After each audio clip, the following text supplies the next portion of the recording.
Hello everyone and welcome to State of the Realm, your weekly Final Fantasy XIV podcast. This week, we are finally going to be talking about the patch 3.4 story. I say finally, but this is actually a week shorter than we usually do it. If you guys remember last week, we announced, Ethys already shaking his head no. I don't even have to introduce him, but I'll do it anyway later. You guys know that we usually wait 2 weeks, but with Fan Festival next week, Ethys is going to be sleeping and trying to be on planes for as much of his time as possible. So we decided to do it after just a week. It's next week. It is next week. Yeah, you fly to America. Wow, you really forget about that? You come to America next week. You're coming to America. And you get mugged in Las Vegas, like we discussed. Yeah. Coming to America, Prince Hakeem. There we go.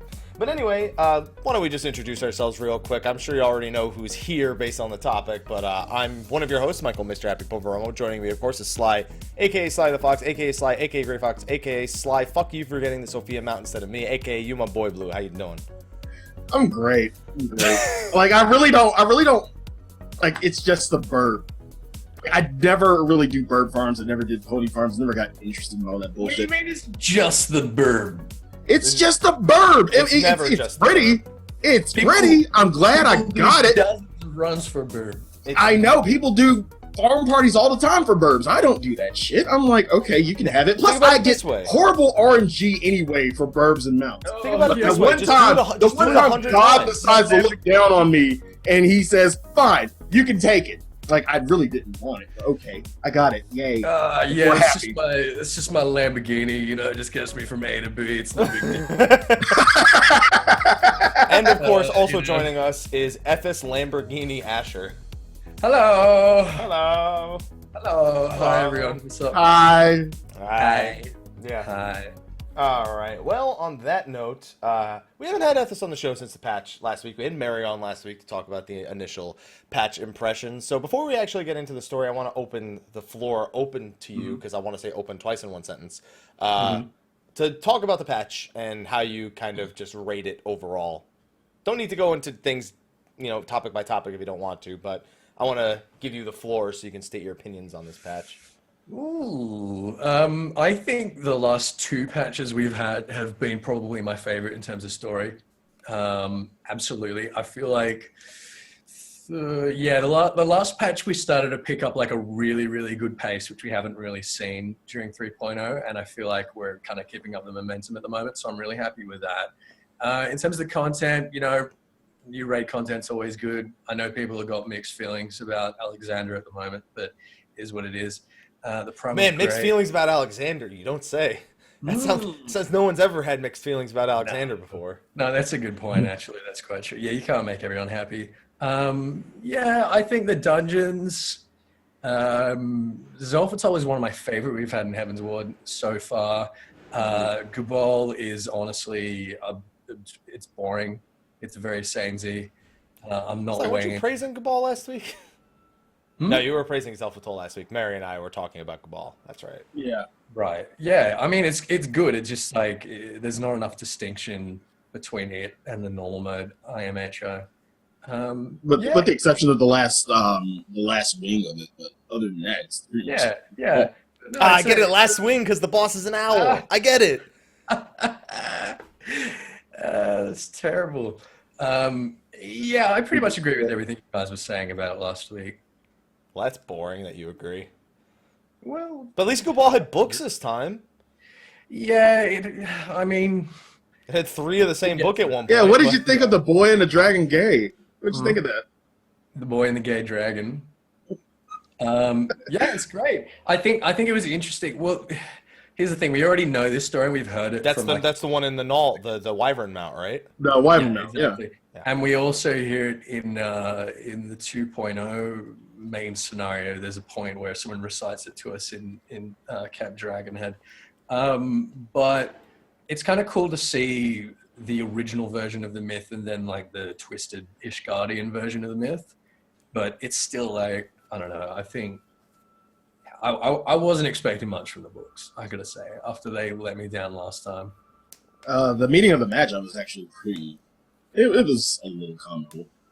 Yeah, that was a fun bit of trivia. Yeah. Well, glad you're at least enjoying it so far. It's only been a week. Is there anything you haven't gotten to do yet in the patch? I haven't done Hilda yet. I haven't done. Oh, I'm waiting for that. I'm waiting. I'm Go waiting. play it after we're done When I immediately. can Like devour that. this is the if they made Hildibrand like this every patch, I would not mind it being the way like just 30 minutes So you basically. think it's been redeemed? I feel like this is easily the funniest Hildibrand patch Really? ever. It's I've not the never- most it's not the most entertaining. Like Gilgamesh Yeah. generally was more entertaining Mhm. with Ultros Yeah, and that. yeah. Mhm. And of course the Final Fantasy references were always fun, but we'll talk about Hildibrand a little bit later. Easily my Okay. favorite Hildibrand in terms Okay. of comedy. All right. Well, I still got to do that. I've done a little bit of the Savage rating, but not like I haven't gotten way into it yet because we're waiting for a couple of people, including myself, who are going to be in America very soon, before we really dive into it. What else haven't I done? That's pretty much it. Did you Savage? No, I just said that. I haven't Oh. done much. Yeah. I'm sorry, I tuned out when I was thinking about Hildibrand. How funny it was. Damn it, Haps. All right. Okay, so what would you grade this patch? At least if you want to compare it to the rest of Heaven's Ward, just compare it to the rest of Heaven's Ward in terms of where you would kind of rate it. I think it may well be my favorite patch of Heaven's Ward. Okay. Yeah, I'm gonna agree with that now, having it been a week and the way I'm kind of enjoying it, especially Wondrous Tales, which turned out a lot better than I thought it Yeah. would. I feel. Anyway, let's go into the story then. I didn't bother writing show notes for this because I think we all kind of had our own personal notes on how we wanted to approach different aspects of the story. So he's got a literal fucking notebook. Like, Pretty much. did you steal Ethys' notebook, his fanfic lore book? No. I had like one notebook for story and then one for raid. Holy shit. Yeah. That's some Sly scholar right there. Not Pretty like much. in game, but like in terms of his. No. That's eventually going to happen. Like, I heard. yeah. Sly, can you give us a dramatic reading from your notebook on the story? No, because it's just like an outline. It's nothing special. Well, that's Oh, boring. I'm sure it is. It's not like the Gilrune I'm oracles. sure Like I don't like. special. It's not like a Come on. no. Put your glasses on. Come on. Okay. First boss, Eric Hogue 1016. I like how you have to hold it in between the microphone and your mouth, so I Yeah. can't fucking understand a word you're saying. Yeah, exactly. First boss, Eric Hogue 1016. Apartment number 3. Server number 3. Wine is conspicuous. Wine is conspicuous. Yeah. I'm glad I blew up your camera to the the whole scene- screen for that. The scene with the wine, and we were like, no, I don't want any wine. Why did you just draw Garuda naked in that book or something? Or just making shit I up? wish I did. I really wish I did. Knowing you, got Sophia and yeah. Garuda next to each other, page by page. Those pages Actually, are stuck you know together what? now. What? You know what, Sly? The wine was conspicuous. I was immediately thinking, when he's offering me wine, I'm like, And nah. immediately I said, that's not something Slyh would do. Pour me a fucking glass of wine. What the fuck are you doing? Don't turn down fucking good wine. And then everybody thinks to like Nanima. I'm like, oh. Yeah, exactly. Everyone thinks to Yeah. Nanimo, and we've like sworn off drinking. And they're like focusing on the guy pouring the wine and everything. And like, really, you're really trying to play this up. So bad. I thought it was good because I think I'm pretty sure everyone would have thought of that. And when we refuse it, Everybody did. Yeah. not taking wine from strangers. Not anymore. Not Okay, anymore. so we got a lot of story to cover here. Most of us have done most of it. Just to cover Scholastic, and all three of us have not done. So at some point, one of these two will have done it, and I probably still won't have because I still haven't even done the 3.1 Scholastic yet. But we won't be talking about it because we can't. It's impossible. So, main story: Alexander, We don't have the technology. Hildibrand, and Warring Triad. Those would be the four big things, and of course, like dungeons, because Cabal has its own thing going on there. Okay, Certainly does. so we're gonna start with the main story. First of all, main story of this patch. Glad they had every time I see the warning for how long I'm gonna be doing something, I'm always happy. because Yeah, it means that yeah, there's yeah. going to be a deep story there. How do we feel this main story kind of held up to the prior patches? It was almost like another end, like Dragon Song That's War what I was. keep fucking Yeah. saying, and I get tired of these fucking semi-conclusions, knowing damn well we got another patch or two, depending, to kind of make it seem finite, I guess. It's just bringing one story to a close, another, like, rearing its head up until 4.0, which is the reclamation of Mhigo. But even still, I don't like this feeling of completion. I Like, do. like- I don't like feeling incomplete. Yeah, I don't like it now.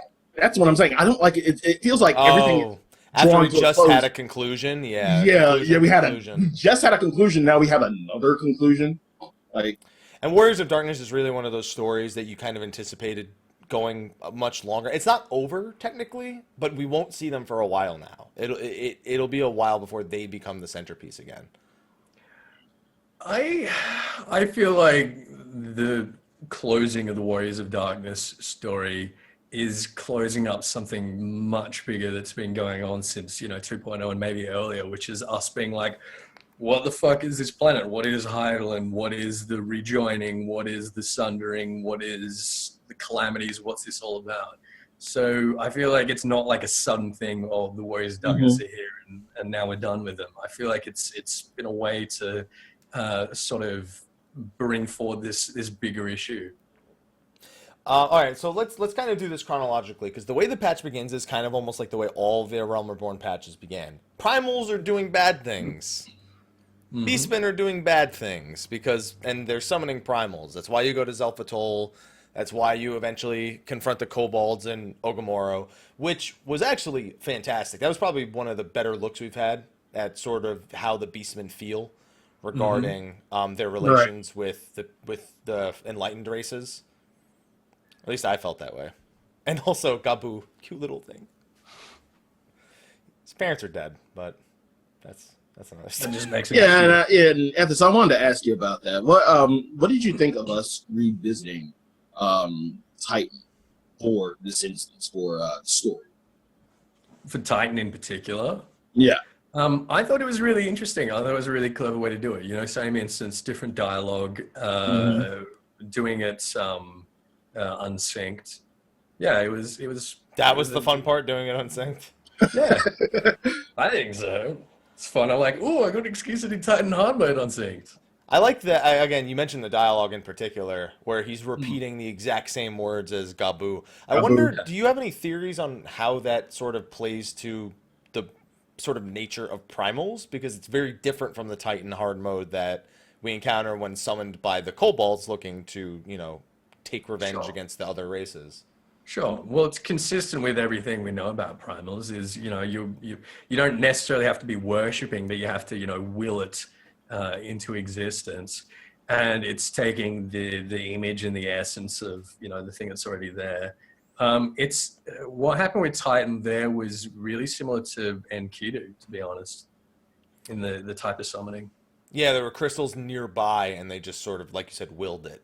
Yeah, exactly. What's more interesting, I felt, was the will of the primal itself was sort of changed, because at that moment, Gabu kind of hated the kobolds themselves. Yeah. He almost had like a moment of... And that's kind of why Titan turns on them. He even turns on Gabu, even though Gabu is the one who summoned him, just because he hates all kobolds, and he sort of infused that belief into this incarnation. Yeah, well, the primals are an instrument of the will that of the people that summon them, and that's why the Asians are always getting involved in the politics and sort of pitting the beast races against the spoken people and saying, they're doing this, they're doing that, the Imperials are invading. They need them to be summoning for the right reasons. Whereas if you look at something like Ramu's summoned by a relatively peaceful and pacifist kind of tribe, and he doesn't really cause as much trouble as a result of that, which is kind of frustrating to the Asians. Yeah, I mean, it's kind of almost, and my chat just mentioned it, concerning that it was literally crystals were nearby. He didn't even try to summon Titan. He didn't say like, "Oh, I want Titan here. I'm gonna summon Titan." He literally was just like, "I'm crying over my parents, and there's crystals nearby." It's like, if it was this easy, where the fuck are all the other summons that could be summoned like this? Well, it's because he already worships that god. Yeah, I guess.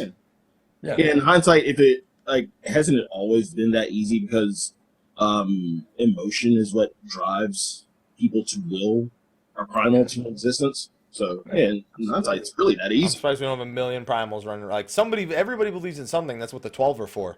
Surprised that they're never just willed into existence like that.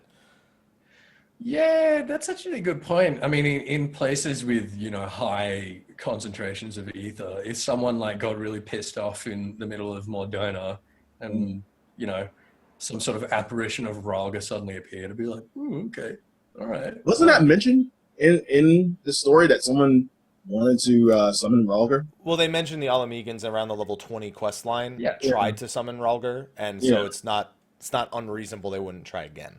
Yeah. Basically. So I guess the only explanation we'd have for the reason, there's not a bunch of primals running around is, again, there's not enough density of crystals everywhere.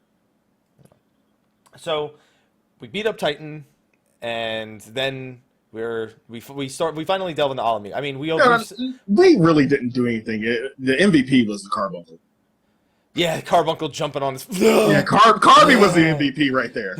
I was like, how did Alphino teleport when he's in combat? That's bullshit. That was all I had to say. He just left that duty and his Carbuncle stayed in there. That's like an extra fucking party member when it comes to that. I was jealous of him and his Carbuncle this patch quite frequently. It seems like he's stuck with Obsidian entirely also this patch. Yeah, he's on a good thing there, isn't he? Yeah. Speaking of which... Eggy Glamours. Those made it into 3.4, right? No, don't worry, guys. 3.5. They said it in an interview. It's real this time, I promise. Yeah. Absolutely. This time. Yeah, this time, things will be different. All right. So we wrap up with Titan. We beat him again. Again, the Realm Reborn story told all over again, whatever. But we finally started investigating Mhigo, or at least the resistance of the Alamegans, and we're introduced to a character that we've been teased for a while now, known as the Griffin. Mm-hmm. Was it really the Griffin? Well, we were introduced to a fake one, and the real one is shown later to us in a cutscene. So, who are we thinking the fake one is? Because everybody pretty much has an idea. I know. I think it's Ilberd. I think the fake one is Ilberd. The fake one is Ilberd to me seems like the dead giveaway. Like, he didn't appear until after you meet him in the 3.0 story, and he runs and he gets away, and you never see him again. Mm-hmm. That's pretty much why I believe it's got to be Ilberd. But I thought it was funny because if you talk to one of the NPCs, they mention that they don't know what the mask is for, and maybe he's just all scarred up, and that the Garleans are looking for him. It almost felt like they were teasing the idea of it being Gaius when that happened, because it was like, oh, is that it? They were teasing that a lot, to be honest, talking about how he's a tactical genius and how he doesn't let anyone come close enough to him that they'd be able to recognize any of his features and stuff like that. It is definitely teasing the idea of him being a Garlean. But I don't know, was that the real one that we saw at the end? Because, I mean, that could have just been another fake one. I feel like if the Ascians are talking to him, he's probably the real one. Exactly. The Ascians waited for the fake one to walk away before they talked to that one. And I think they're a little smarter than people with eyes. Well, the Ascians have been duped plenty of times. They got fucking duped by Thor, and they should have seen that one. Duped the shit out of him. Yeah. Plus, didn't Gaius have the most interaction with Slythefox anyway? Yeah. So, makes sense. Gaius got played like a fool. Slythefox was just a bitch. That's all that happened to him. He was just an idiot. Yeah, that's true. That's true. So we're introduced to that. I mean, again, there's no doubt we're going to Mhigo. There has not been for a long time. The fact that they've now introduced the Alamegan resistance as a primary point. Yeah. It's all but written that in a week and a half we'll find out that Stormblood is on its way. Yeah, buddy. I actually do think that's going to end up being the expansion's name at this point. I think it's a good name. Stormblood. I mean, we went over this when it was teased how it has so many cross meanings. I mean, you made a video talking about Ida's heritage, which is a clear likelihood. Stormblood, Rhalgr is the god of storms, is one of them. And Ida is likely, as you've said, or at least potentially, and we'll talk about that because we're introduced to Alamigo. Things get really weird with Ida really quickly. Oh, yeah. What's more interesting, so speaking of Ida's interactions, somebody recognizes Ida, right? Says, hey, you're Ida. Mm-hmm. It's been 20 years. I remember when you were little and yeah. You were signing up for every mission. Am I the only one who's beginning to think maybe that's not actually Ida? And that's actually somebody else? Because she has it's almost like she has no idea who she's talking to. And not because she was too young to remember, but because she's never met him. Really? You think it's the mask is a case of? Yeah, I think the mask. You think it's a case of identity theft? No, I think it's Papalymo's probably something cooked up by Papalymo because he implies that he found her in Gridania at some point, which being on the border of Alamigo, and he deliberately tried to hide her identity. That's what the mask was for. He gave her the mask, is what's revealed. Oh. Yeah, and I like the funny little bit of dialogue when we were talking about the Griffin in particular and talking about mask, and then all of a sudden, Ida was talking about mask, and then all of a sudden everybody looks at Ida like, bitch, when are you going to remove your mask? It's not like Ida's been hiding in the Alamigan Resistance. How come now Gundabald sees her? They've been working with the Alamigan Resistance for, fucking patches now. And he's like, hey, it is you. Yeah, they've been all over the place. They've been in the field, though. They haven't, been hanging out in Little Alamigo the whole time. I guess. Although some of the cutscenes look like they're directly in Little Alamigo from what we saw in some of the patches. And that is worth mentioning. When did she got a new mask because her mask was cut. Yeah, her mask broke. Yeah. Not all the way, but it cut. Not all the way, but you got a little piece on the eye. That's it. How do you feel about this introduction to Alamigos, our interactions with the Alamigans? They don't seem to trust the Scions of the Seventh Dawn, although they do seem to have massive respect. In fact, the fake Griffin is actually Galleon from, or I believe it's Galleon from around the level 20-21 main story quest when you make medicine over in Quarry Mill. Mm-hmm. Which was a nice little tie-in because that's an NPC I would have never known. I remembered that NPC in that quest, but I didn't know his name. I was trying to figure that shit out. I think Galleon might just be the quest giver's name, not the actual guy who you saved with the medicine's name. Maybe something along those lines. Am I muted? No, you're not muted. No, you're not. You just haven't been speaking. I mean, that's one way of muting yourself by not speaking. How do we like this introduction to Alamigo? Now you're doing it on purpose, fuckface. How do we like this introduction to Alamigo, building towards the beginning of because I think we're both in agreement. We'll probably have a 3.5 and a 3.55, not just one patch. And those will both have extending story elements leading into the expansion. But was this a good introduction? Yeah, I think it was a pretty good introduction into kind of slowly bringing us to Alamigo. Which will eventually come to a head probably 3.5 or 2.55. So yeah, it's with everything closing now. Yeah, this is even though I don't like everything closing the way it did. This is still a good way to kind of segue us into the reclamation of Alamigo and everything like that. What about you, Ethys? I think that when we compare it to the last couple of patches of 2.x. and the way that we're introduced to all the main players in Emmerich, in Lucia, arguably, I don't think we've really seen that yet here. We've got this Griffin guy. That's all we've really picked up. We've got hints at Nero coming back into the fray, which is something I've got mixed feelings about. But I think there's still a lot more to be revealed before we can start thinking about the direction of the story for 4.0. All right, well, after introduced we originally go there thinking they're going to try to summon Rhalgr, because we find out that someone in Ishgard is supplying these sources with crystals. That's kind of something that they sweep under the rug. We raid the warehouse. They found out that they shipped some to the Alamigan Resistance, basically. And first of all, did they? I might have missed it. Explicitly state who in Ishgard it was supplying them, because they gave a name. Yeah. Who was it? I don't remember. It was basically Imperial spies that used to work for Ryu, and now.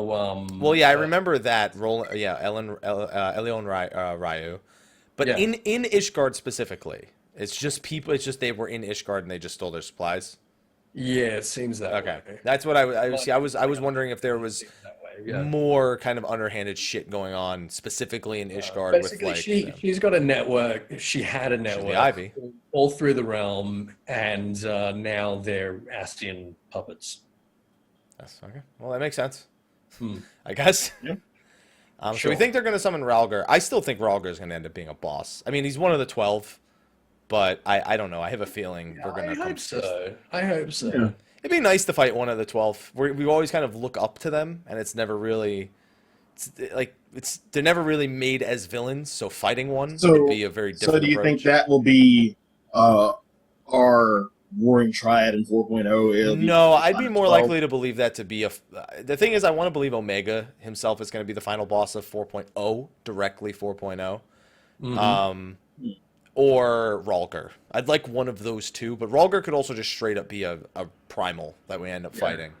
Yeah, and that's all him like saying. Like, we're not gonna end up like confronting all of the 12, but No, just Ralgar. I wouldn't expect us to Ralgar. fight anyone except Ralgar. okay. But that would be a really important development as well, because basically no one realizes at the moment that they can be summoned as primals, that the 12 can be summoned, and there's no difference between them and the primals. You know, we think that our gods are real gods. And that was the whole point of the whole cover-up of the Binding Coil, was that, Louisoix didn't want people to know that they could summon primals.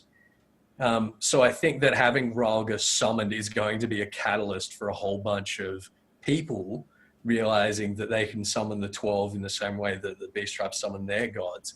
And it's also going to be subsequently a catalyst for the Empire, who doesn't know that humans can summon primals either.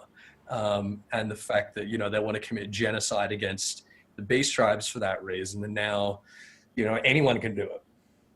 Yeah, so there's a conflict. Do they drive themselves into madness and try to plunge the entire world, and kill everything? Yeah. Or And I feel like at the moment, with the things that we've overcome recently, and we're seeming, more and more fucking overpowered, we really do need to raise the stakes in some way. And I think a summoning of Ralgar that everyone was privy to would absolutely serve to do that.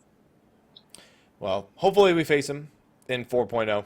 But Ralgar doesn't make an appearance. They actually reveal that the Alamegans gave the crystals to the Amalja to coerce them to fight against the Empire when called.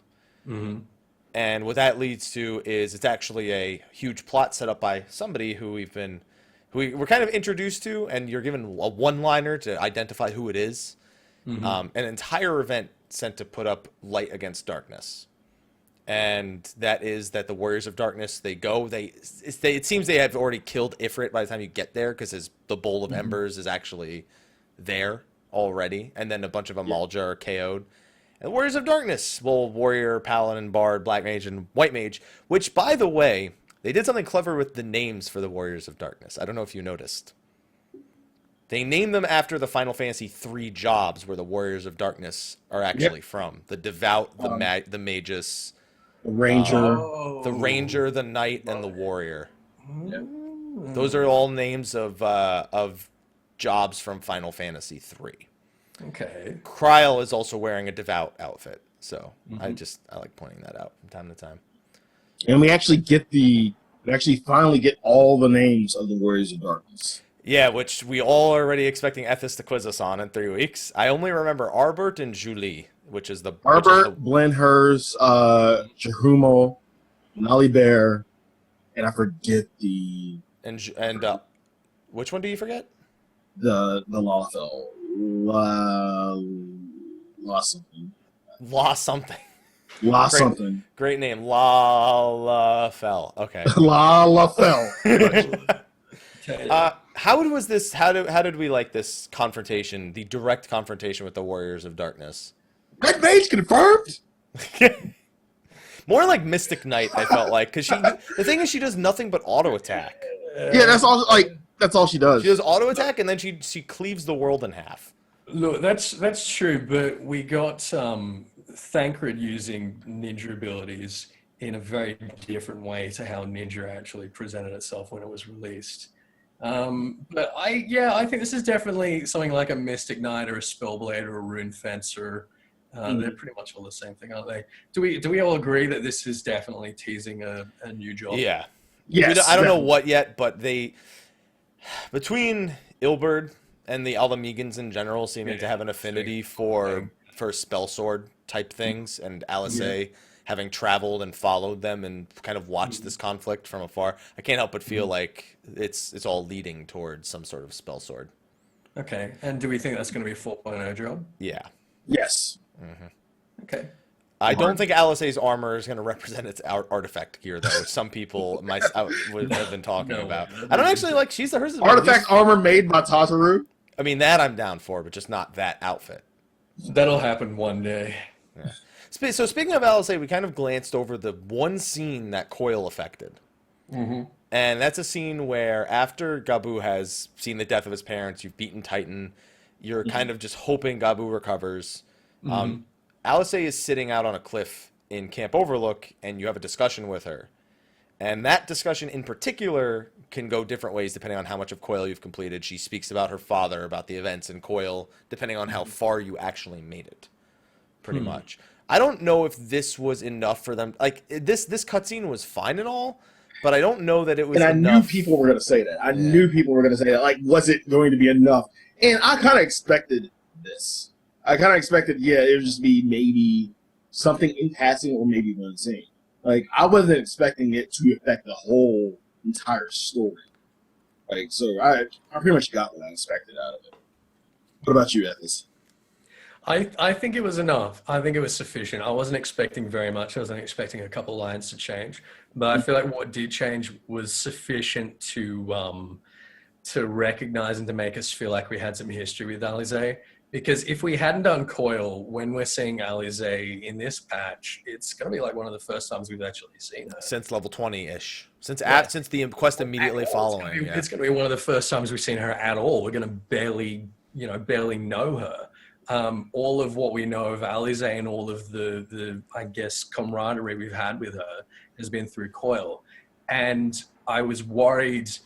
before I knew that the dialogue was going to change when they brought her back in, I was worried that if and when she did come back in, she would sort of be a stranger to us, which would be a real shame. And I think that, this was definitely sufficient to alleviate that.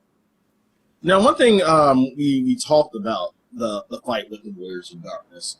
One thing we haven't really touched with Alisaie is how the entire story, she is really fucking crass with Urianger.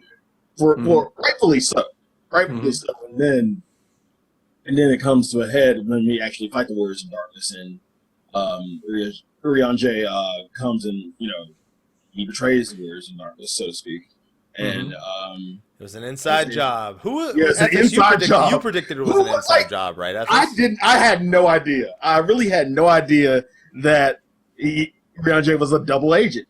That didn't occur to me. This guy. We're all like. Fuck Urianger. Fuck this dude. Why are we still with him? Why are we doing this? And then all of a sudden, he didn't actually betray anyone. But it only appeared that way to Alisaie. Like she admits that she didn't want to believe that. I mean, he didn't really betray the Warriors of Darkness either. He was working for them and for us, and lying to both of us, and making the best result for both of us. He fucking saved everyone. Pretty much, yeah. So it's not like he's like, fuck the Warriors of Darkness. I'm on Team Source. He saved them. He saved us. He saved everyone. He's a fucking hero. Now I want to go back to Alisaie real quick. What options did you guys choose for Alisaie? By the way, of the three. I chose to tell her about Alphino and us going back to the hinterlands, which was their land, which they were infants when they left the hinterlands to go back to the motherland. But that's the one I chose for the dialogue. Okay. What about you guys? I think I chose the dialogue option about us, about Estinian and Israel. Yeah, I chose that fighting. Yeah, that seemed to be an interesting one. The final one, from what I can tell, is asking her about the carriage that if she was the one who sent it, and she tells you that a bunch of drunk braves told her what was happening. They were drunk and they're like, yeah, we're gonna get the warrior of darkness. Yeah, he's gonna okay, silly little girl. Okay, there you go. And that's apparently how she found out. That's your drunk impression. She said it was a bit too late for her to like do anything else other than send a carriage. Hey, I was honest. Hey, it came full circle getting the guy from the fucking start of the game to come back at the end of 2.55. Yeah. So I think it was adequate what she was able to do. Okay, so moving back from I'll say. So now we have the head-to-head with the Warriors of Darkness. By the way, fuck them and their Echo. That's bullshit. Our Echo doesn't work like that. We don't get to res people mid-fight. You don't get the red mid-fight and then continue to fucking fight. And then get buffed. They get stacks of the Echo. Well, they don't have bodies. That's true. They literally don't have bodies. They are dead. And they're better at the Echo than we are. You know, everyone's better at the Echo than we are. The Ascians are much better than we are. So the new strat for a raid is just for us to just die and just... Yeah, can I just not have a body anymore then? Yeah, not have a body and get buffed every time we die? Oh, raid will go easy this time. Yeah, we'll clear the first fucking day. All about that. Yeah. Easy. Oh, but then you wouldn't be able to use raid food or potions, would you? No. Yeah, you'd be a ghost. You wouldn't need to. You're invincible. Pretty much. In rage, I laugh at your enrage. Do you think that's what? Well, we can continue after enrage. Let's just let her enrage.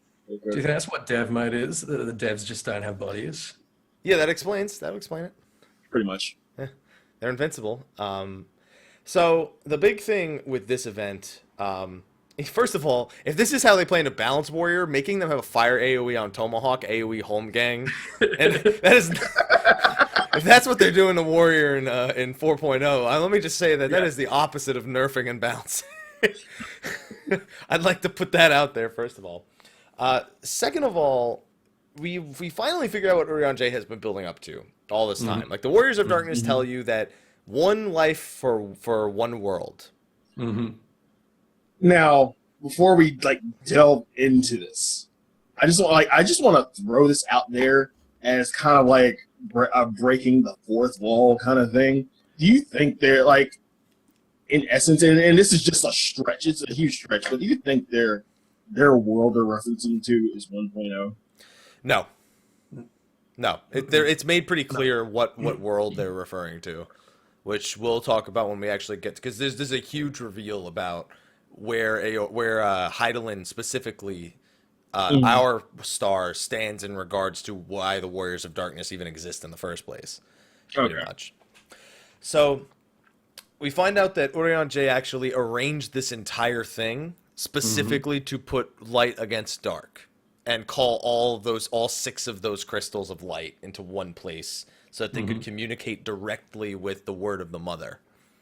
That's a hell of a plan, dude. You think you could have told us, I still could have gone even if you told me. And I like how the way of hiding Urianger J, we only see the top half of it. I mean, we only see the bottom half of his face for the entire... Sure, that's the half that we haven't seen. So yeah, just cover the bottom half and then give him luxurious, long, Estinian-like hair, like every Elezen has, apparently. Yeah. Yeah, you said he was the second sexiest Elezen. Yeah, behind Estinian. No, I reckon he's the sexiest. I'm just saying. Yeah. I reckon he wins. I don't know. I feel like Estinian surprised me more. Nah. Oh, yeah? Yeah. Justinian made you feel feelings? Yeah, it made me feel feelings. Those long flowing locks, was it the locks? It was everything. Okay. That staff though. I mean that spear though. So he shows up, he takes the fucking veil off. He's like, "Yeah, you can see my facial hair now, so you know it's me."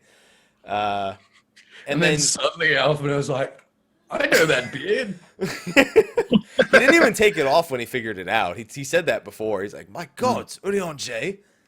And then you go up and you do this whole limit break charging thing against the Warriors of Darkness, and you go first. We learn Alice can cleave the world in half, apparently. Red Mage LB incoming. Just saying. That's what the caster. That's what their caster LB is going to be. LB3. It's going to be the sword charging, and then they do the huge AOE, and it hits everything in the area. Yeah, I hope so. Yeah. That's going to be the red mage LB3. Although then again, I guess it depends on if they classify more as a mage and more as a melee. Assuming that's even what we get, probably more as a mage. They got mage in the name, so it's automatic. Well, I mean, depending on how they name it, it could well have sword in the name as well. That's true. Or It's fencer. definitely true. Or fencer. That would be more like a class, I feel. Fencer.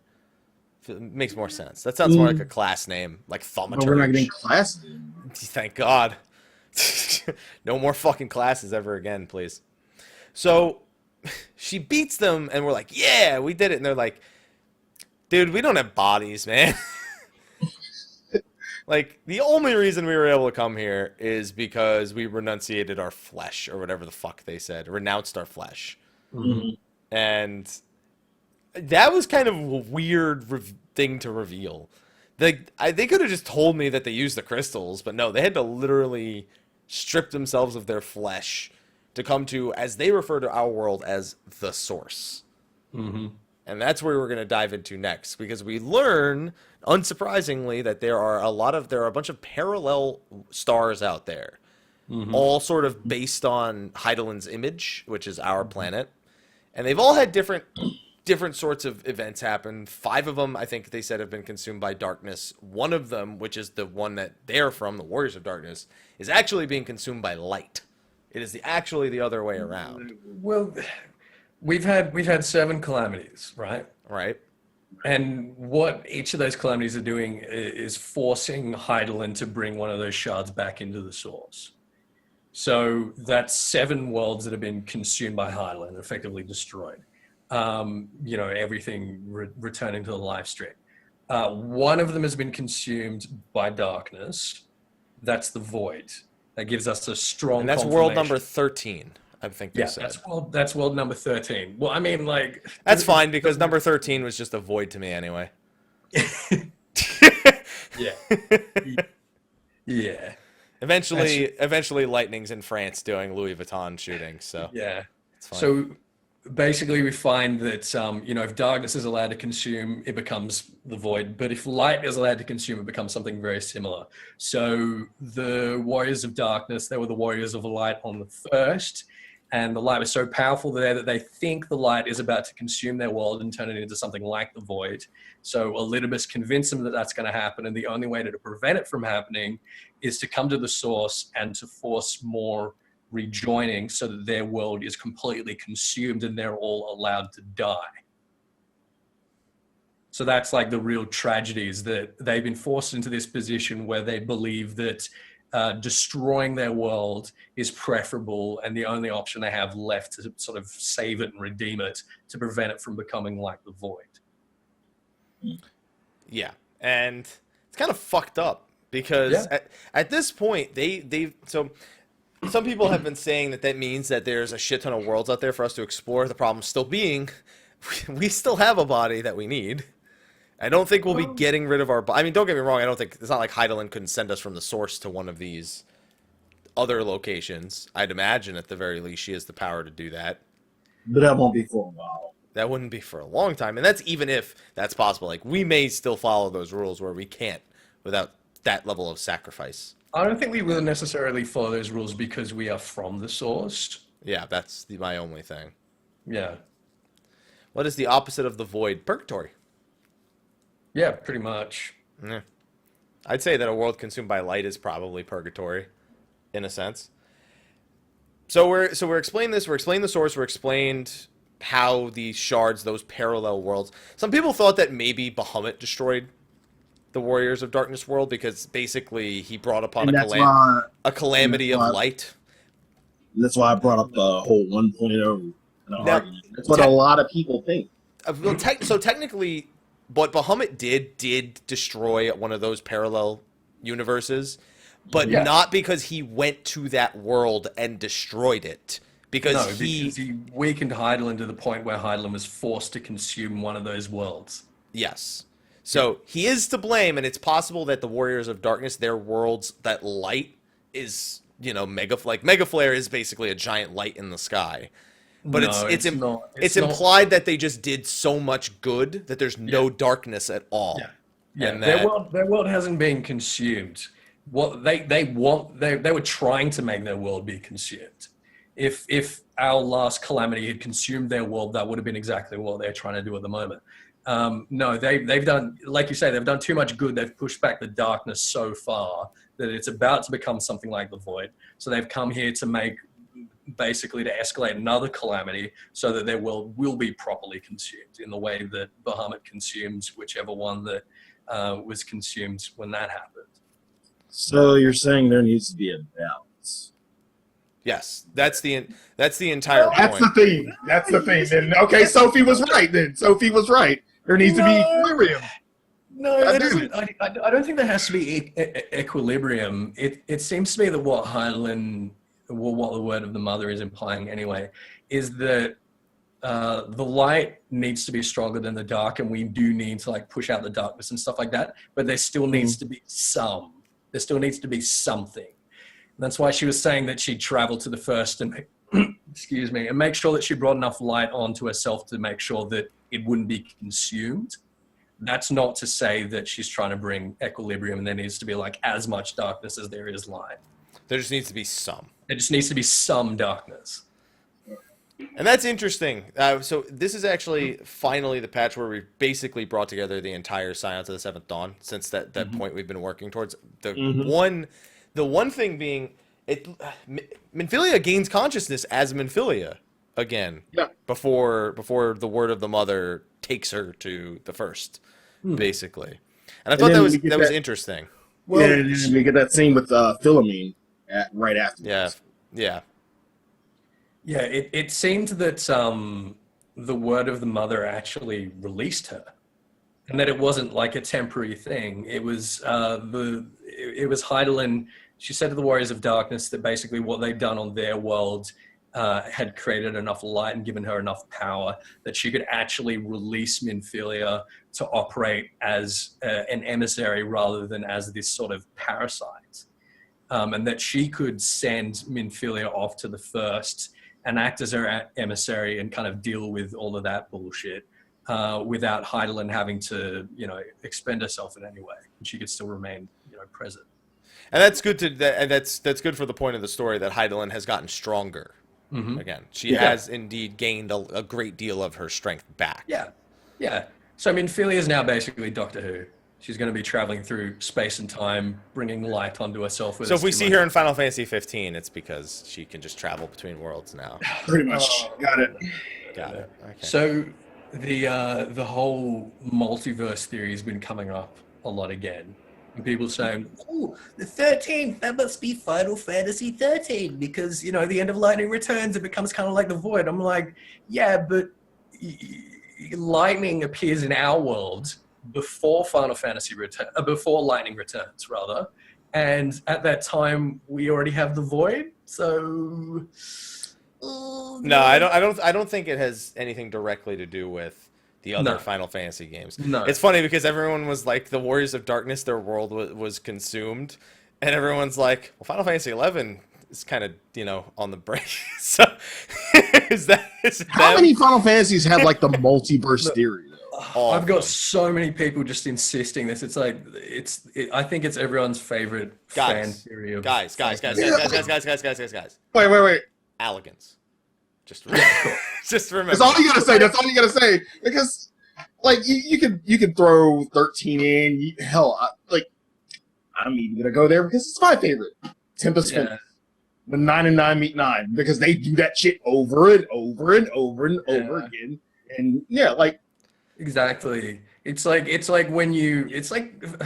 Final Fantasy X-2, having what's his name, Shinra. People are like, oh my god, that confirms that it's the same world as Final Fantasy VII, just in the past. I'm like, yeah, well, they also have Moogles and Chocobos in both of those.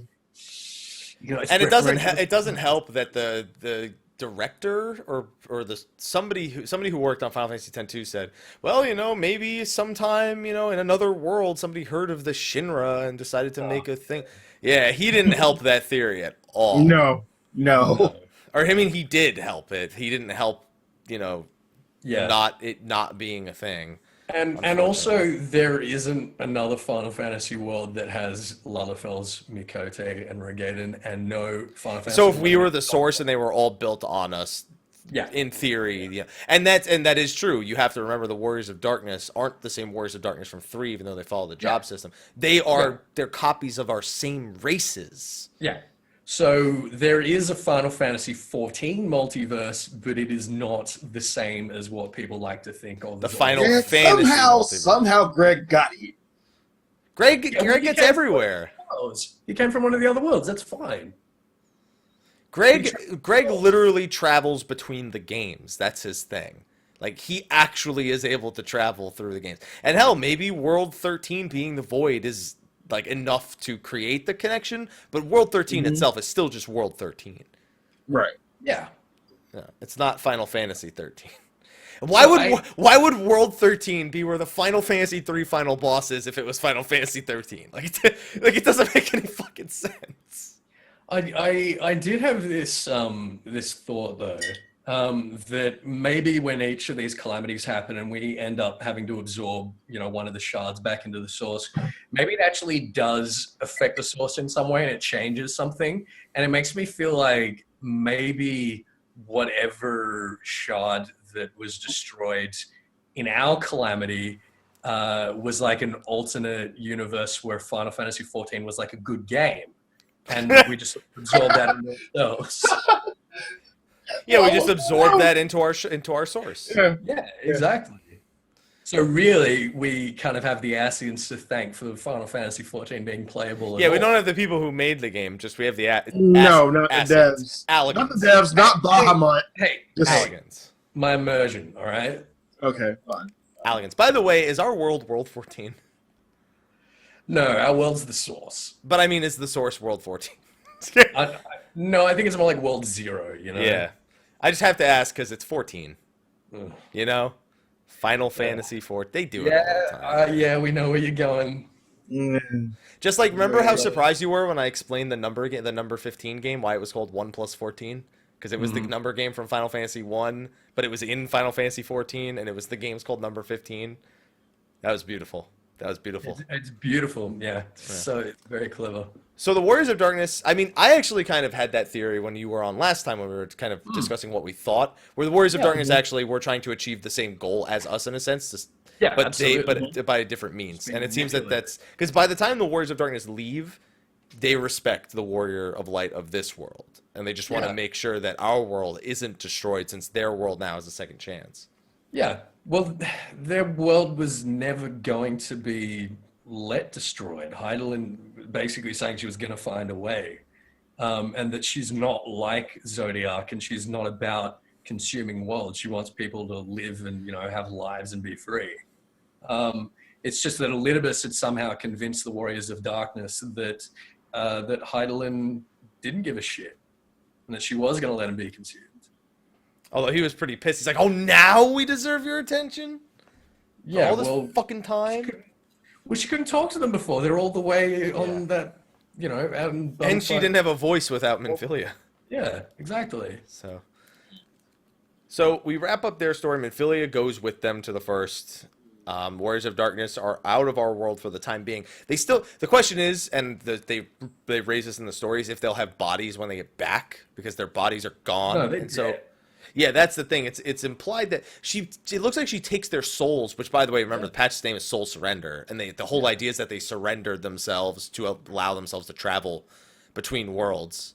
Yeah, that is where the patch name comes from. We agree that, right? They're sacrificed to. Okay. I mean, they're dead. She's taking their souls back to sort of the live stream around their shard, but they're dead. They have the echo, so their souls will like stay together, and we might be able to see them again. But no, they're not like returning back to their world properly in their bodies. Well, I guess we'll have to wait to see what Hydaelyn actually could do for them, in a sense. Oh, we know we're not done with them for good. Minfilia will eventually come back. Are you sure? I mean, even Yoshi P said we're done with them for now. Okay. He said for now in that interview. So. So you think there's a reason we're going to need them in the future? Or a reason they need us. Well, it could be another set of Warriors of Darkness we see in the future. You know, we've got these other worlds still to deal with. So you think we're going to go through this shit again? Well, we might. Not this shit, but we'll definitely. It's not done. It's not done. So after that head-to-head with the Warriors of Darkness, all the Scions come together in the Rising Stones, and they make mention of Moonbreeda, which, by the way, the text on the wind-up Moonbreeda is fucking creepy as shit. Yeah, it's a little bit of a worry. It literally implies that Louis Swa made this minion to like... Urion J. I'm sorry, Urion J. made this minion to FAP to. Like... It's implied. It says that it makes a specific note that it's anatomically correct, and that So are other minions. Shh, let me read the whole thing. That Urion J was doing God knows what with it, and honestly, you'd probably rather not know. And it was made immediately after her death. It's a bit morbid, isn't it? Dicks out for Moonbreeda. There you go. Urion J's is, at least. God damn it. He's like, oh, Smitty, I love you. I love you so much. I need the lotion. That's terrible. How many other minions do we have that are anatomically But this one notes that it's anatomically correct. First of all, when you make a minion, why are you making it anatomically correct in the first place? He designed it deliberately to be that way. She even has an O face. It's not anatomically correct. But it says it is. Yeah, but it's a sex lie. minion. It's a sex minion. And when that one says passive, you just know that that's what Urion J made it. He didn't... it's obedient, that's for sure. So you can beckon it. Yeah, there you go. You can beckon the shit out of that minion. How you doing? There you go. All right. Anatomically correct, more like anatomically erect. I'm reading my chat for that one. Thank you. So then we get, after their little reunion, we find Ida's still nervous as shit, and it still seems like she's still just, we don't know what the fuck's going on with She's her. on edge. She's really, really on edge. Like, desperately on edge. And then we get the two extra scenes at the end. The first one is the fake Griffin, Galleon, talking to the real Griffin, unnamed, who's then talking to Elidibus. And what the fuck does Elidibus gift the Griffin? The eyes. The eyes of Nidhogg. Because we're not done with those yet. Like, even though we're done with Nidhogg, we're not done with those. Those are, I mean, those could still be used to store ether. They just don't have any reserve. They just don't have any reserves anymore. That's true. And Rhalgr could sure use some ether. And he's a member of the 12, so he needs a lot. What do we think this is telling us about who the Griffin might be? He's consorting with Ascian. Ilberd already. It's definitely Ilberd. Ilberd's so desperate. Here's the thing. If Elidibus already knows, if he's already worked with this person before, it implies it's Gaius. Because, but he worked with La Habrea, not Elidibus. Yeah, Elidibus doesn't work. But we don't know that he never had contact with Elidibus. True. It's only shown that he's had contact with La Habrea. The other thing is that Ilbert's just so fucking desperate. We all know how the Ascians love to breed on people being desperate to achieve something. But I don't see Ilbert in a leadership role, though. He's wanted to be all his life. He's wanted to be, but I just don't see it, like, even now. And that would explain why he has somebody else speak for him. Because he might be even if he wasn't much of a leadership role, he isn't. He's having somebody else speak on his behalf. Oh, he likes to speak though. He does. He loves the sound of his own voice. So what we do know of the Griffin as well is that he's some kind of tactical genius, and he has like an inside knowledge of Garland tactics. Now, do we think that's Ilbert? That's what I keep saying. Like, the thing is, the leader of the Crystal Braves, but other than that, there was nothing really to like point to him being any kind of particularly tactical genius. Here's the thing: like we see the Griffin consorting with Ascians, and we think, all right, Gaius would not do that again. But I can't help but suspect that Gaius might do that for exactly the same reason as Thornton was doing it, in that he has plans to just absolutely fuck the Asians. Yeah. I mean, don't forget when we were initially shown Thornton, you know, they show him just standing in front of everyone, and both Blahabre and Elidibus are behind him, and then we know that they consort with him eventually. Yeah. So, Gaius is a tactical genius. That's like his whole MO. That's what he was all about. Yeah. So there's that. I just can't help but feel like this whole bit about, you know, them having inside knowledge of Garland tactics makes me think that it must be a Garland. Well, what's more interesting is that Ellen Royale, how is her name pronounced? I think it's Royale. Yeah, whatever it is. Fucking the Ivy. She's the source of the crystals that was given to that Alamegan resistance, and she was working for the Garleans. And she's since been completely, you know, abandoned by them since she's been caught. Yeah. So, but it's not far-fetched that, you know, Gaius was one of her masters. We have we have Varys as another one. Yeah. I believe Solus was when he was alive. Yeah.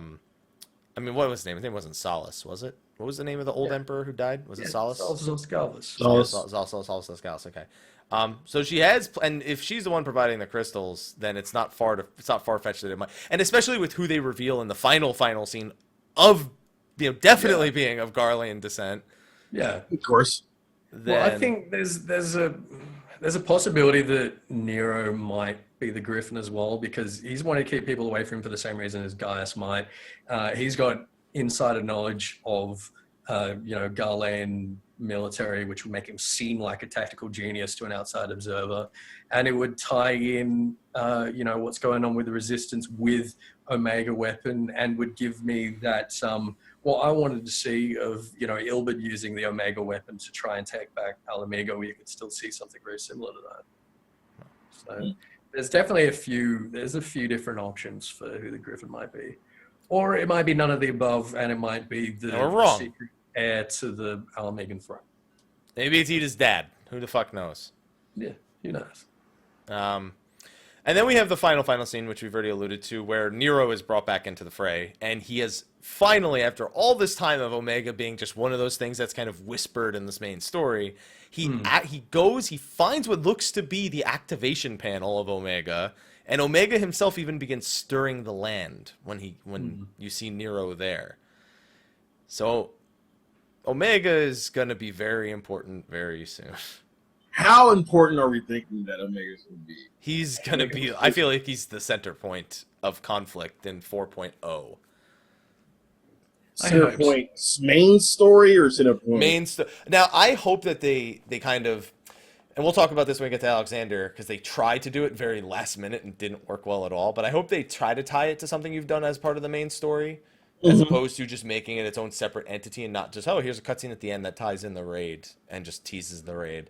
And I hope it is something that, especially with story mode at this point, like, you can't be afraid of making the raid as, like, really, you know, part of the main story, because you've already created this level at which anyone can complete it. Yeah, I think it needs to be. It needs to all be tied in. The same way the Warring Triad, like, you need to do the Warring Triad. You've got to. If you want to get a complete understanding of the story, the Warring Triad's very important to it. Yeah. So, but Nero, I mean, he's back. I wonder if his dialogue will be different if we've completed Crystal Tower, just like Alice's was different when we completed Coil. I do hope so. I'm kind of frustrated that he's back, because he changed so much as a character through Crystal Tower. And I feel like putting him back into the story, even if there's a couple of dialogue changes, he's still got to revert back to this pissing contest with Sid. Yeah. And I feel like that's, I don't know. I thought we'd move beyond that a little bit. Yeah, I guess I can kind of respect that. I like the way how he threw away the meter at the end. But then everyone always wondered, what was that tease at the end for when it clicked one more time? Everyone thought it was Eureka being under the Crystal Tower, since that would be a great point of power. Something that he probably wouldn't be able to pick up from the surface, especially. But it could also be implied that it picked up anything, and he rushed back down to get it, to track it down, and he never, like, his moment of revelation actually didn't mean anything. So those are kind of the possibilities I've toyed with, in a sense. One thing that my chat wants us to touch upon is Tipsamati being gifted by Minfilia to the Scions. Something I kind of overlooked. I didn't even realize it was gone, to be honest. Yeah. Now, what do you think the reason... We killed an Ascian with it once before. What do you think the reason that Papa Limo needs it? Ex Machina. Yeah, okay, so Papa Limo's got it. I think this is really the only reason, is that it's a Deus Ex Machina, it's a Chekhov's gun, whatever you want to call it. It's something that can do anything that it needs to do.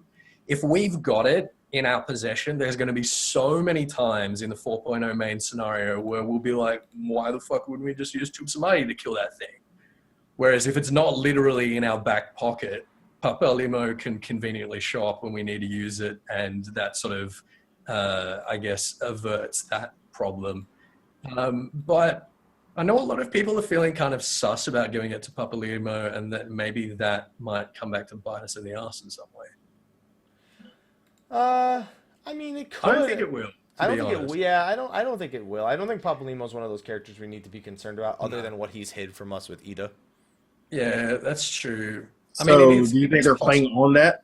Do you think they're really playing on? I think we'll get a lot of our explanation of 4.0. I think in 3.5 even we'll get a lot of our explanation about Ida from Papa Limo directly. Like he's going to be telling the like honestly, you know how they have Edmont doing a lot of the narration. Like I wouldn't be surprised if Papa Limo is the one. And that's the other question: who the fuck was the narrator? That's what was killing me the entire time. Like it can't be Alphino or an older Alphino. Who the fuck was narrating? There are a couple of different voices narrating. At one point, I thought it was Papa Limo. One of them definitely was Papa Limo. But then who the fuck was the other one? I'm not sure. Because it was not one voice. That's the thing. I heard, like, the very first part was a voice I didn't recognize. I was like, who the fuck is this? The second point was Papa Limo. And then there's a third one, which goes back to the first voice. I'm like, who the fuck am I listening to? Yeah, I'm not sure, to be honest. Alligans. There you go. Yeah, Alligans, right. Yeah. When in doubt, Alligans. Also, there's mention of Elidibus following Minfilia to the First World, so maybe that leads to some conflict regarding the why they need to come back to us. Yeah, well, that brings me back to this idea that I've got that Elidibus is basically Minfilia's equivalent, that Elidibus is the word of the father. Some people, well, I have one person saying in the chat that it might be Anwa. And I thought so for a minute because I remember Anwa's voice. I'm like, this can't be Anwa because he's not really a central point in the story. And in the Japan version, the voice is very consistent, and it is Papa Limo's voice the entire time in the Japanese audio. Yeah, I think it was Papa Limo. We got a little bit of Urianger in there as well. But yeah, I think it's supposed to be Papa Limo. Yeah, I don't think Anwa doesn't like after he's not central to the story. After what's his name's fucking trying to flex and act like a badass part with Anwa, where he's like, what, sir, hello, what are you doing? I don't think we haven't heard him since. So yeah. That's I'm curious to see how if Papa Limo ends up being our Edmont going forward until we wrap up the Mhigo story. Yeah, maybe. He's been kind of hiding this from us for like 20 years. Yeah, that's true. So it's not. I want to take Edmont with us. I want Edmont to be our bard, our book writer. Yeah. If in 3.3 Papa Limo closes a book, I'm gonna punch Square Enix in the face for doing it twice. That's all I'm gonna say. You only get one. Yeah, we only get one. There was only one Heaven's Ward, and that was Edmont. Like, who are they gonna have a diary for 4.0 for Stormblood? Or Stormblood? Stormblood. Viking job confirmed. Another job in Final Fantasy III, by the way. Dovahkiin. Another Final Fantasy III. Well, we've already Viking's Marauder, basically. Viking is a tank with 2 axes, basically. We're going to be a warrior that can talk to dragons, so we're going to be the Dovahkiin. But our new job came from the far frigid north, and they brought marauding. Marauder is Viking. It is Viking. Then the Alamegans are going to be marauders and monks. Speaking of which, have you considered the option that what's his fucking face from the monk storyline is fucking Griffin? No, but I have entertained the idea that he might be the Estinian, the secret heir, which would make him the Estinian, which would parallel. I remember you mentioning that in the Eda video. Yeah, I would love that. I would love to see that. Okay, so main story overall, I think, Ethys, you said this was your favorite one of the expansion? Yeah, the last two, I reckon, have been pretty much on the same level for me. What about you, Sly? Agreed. Even though I don't like the whole completion. I don't like that the Warriors of Darkness, like they were brought to us, they were dicked in the back half for 2 patches, and then we finished with them. Yeah. So, even still, like a solid story match. Solid. They'll be Not back. great, but solid, in my opinion. They'll be back. They'll be back. Okay, so we have 3 other pieces of the story, and we've already spent a large chunk of the show talking about the main story. So we're going to probably try to keep our thoughts a little bit more concise with this one, and it's easy to do. It's easy to do because these other stories aren't nearly as long, and a lot of them, one of them in particular, is ending specifically again, and that's Alexander. Yeah. This is the conclusion to bring Alexander's story full circle, quite literally full circle. Time loop. And I liked it, but only because of the explanation of what Alexander actually was. Not the primal. I'm mad we ain't getting no fucking cheese. Yeah, after all that, no gobby cheese. No gobby cheese. God damn it. It's very disappointing. I agree. I like their explanation of what Alexander was, but not all of what we saw. It was fun fucking with time and like seeing time. Do you feel like if we would have got this explanation a little bit earlier in one of the earlier, I would have liked it a lot earlier. Okay, just checking. What about you, Ethys? Do you think it would have warranted the explanation for Alexander early rather than at the end? No, I liked it here, and looking back, it seems like they set that up from the beginning really, really well, and I'm surprised that we didn't sort of guess it. No, I like having the reveal like that. It felt like a TNG episode to me, the way it sort of wrapped up. Stardust. On 5 to the moon. Don't you think?